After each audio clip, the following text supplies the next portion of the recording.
never dreaming I'd ever be a Catholic, because I'd always been taught that the Catholic Church was basically the most perfect counterfeit of true Christianity. They use the same words, they use their Bible, everything, but it is a counterfeit. And the Pope is the Antichrist, and the Church is the whore of Babylon, and all these things. That Catholics had prayed to Mary instead of to Jesus. They had tradition instead of Scripture. They worked their way to heaven instead of by grace and faith. All of these misconceptions.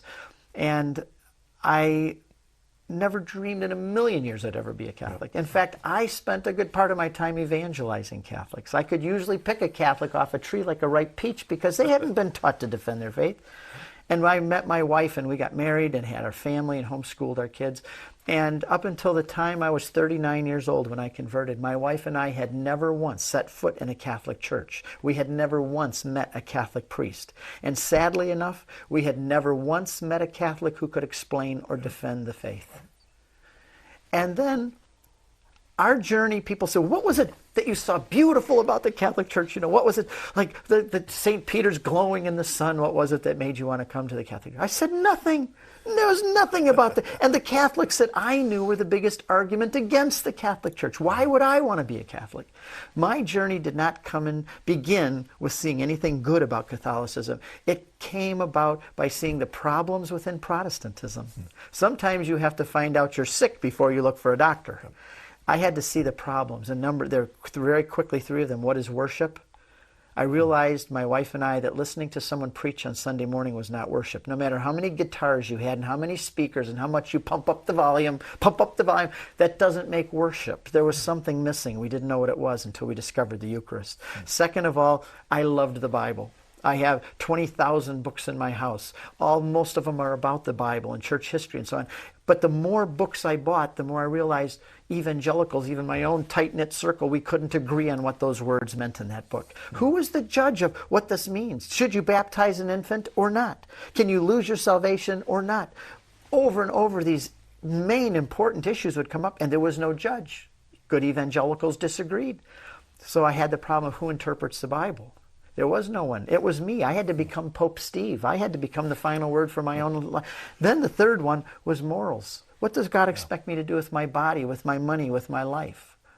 And I realized that even you could pick any street. On one side of the street, you have Burger King, McDonald's, Pizza Hut, KFC. And when I go to lunch, how do I decide where to go? What do I feel like today, a pizza or a hamburger?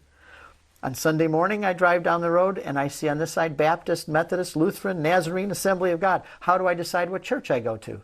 Americans usually decide the same way they pick their restaurant. What do I feel like today? Do I want to not have a guilty conscience? So I'll go to a church that says everything's okay. Do I want to sing and have entertainment? Then go to one that pumps up the volume with the cappuccino holder cup. You know, you put this cup right here and you get ready for the show to begin. How did I know what to do with my life? Morals. Because there are churches up and down the street that would fit any morals I want. I pick them based on what I wanted. And I realized, both because of what worship was, who interprets Scripture, and what about morals, there was something seriously flawed with Protestantism. And it was then I could almost have become an agnostic. I remember thinking, how do I even know the Bible's true? Who tells me there's 27 books in the Bible? How do I know that? Who has the authority to close the canon and tell me? And then a friend of mine converted to the Catholic Church. His name was Al Cresta. I know you know him. We had been good evangelical buddies for 12 years. And he announced to me one day that he was becoming a Catholic. The words out of my mouth were, Al, that is the stupidest thing I've ever heard in my life. You're too smart to be a Catholic. How could you do this? And then my wife and I went on a mission to prove him wrong.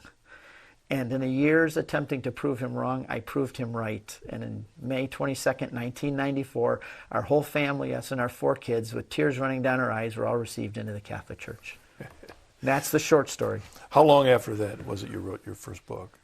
Actually, because that one had such a big impact on Crossing the Tiber. It's still a bestseller. I mean, it's still, I get emails from people who are being converted because of reading that book. And it shocks me because it was never going to be a book. I wrote the major part of it before I was received into the church. I was explaining to my father, who was a Baptist deacon, the best dad in the world, still alive, 92 years old. Him and my mom just celebrated 72 years of marriage. I remember him clenching his fist and saying, you must be backslidden to even think about these things, a Catholic. He was so angry. And I sat at the computer that night and I said, Dear Dad, you're the best father in the world, so I owe you an explanation. And I started to type out to him the things I was thinking. What the fathers, the very first Christians, before there was even a New Testament, what did they do? What did they think? How did they practice worship on Sunday morning? And as I'm writing to my dad this letter with tears in my eyes again, becoming a Catholic's made me a big crybaby, by the way. I'm writing to my dad with tears in my eyes and explaining to him why I was thinking about this. And that letter that I wrote to my dad became Crossing the Tiber. Yeah, it's a great book. Now,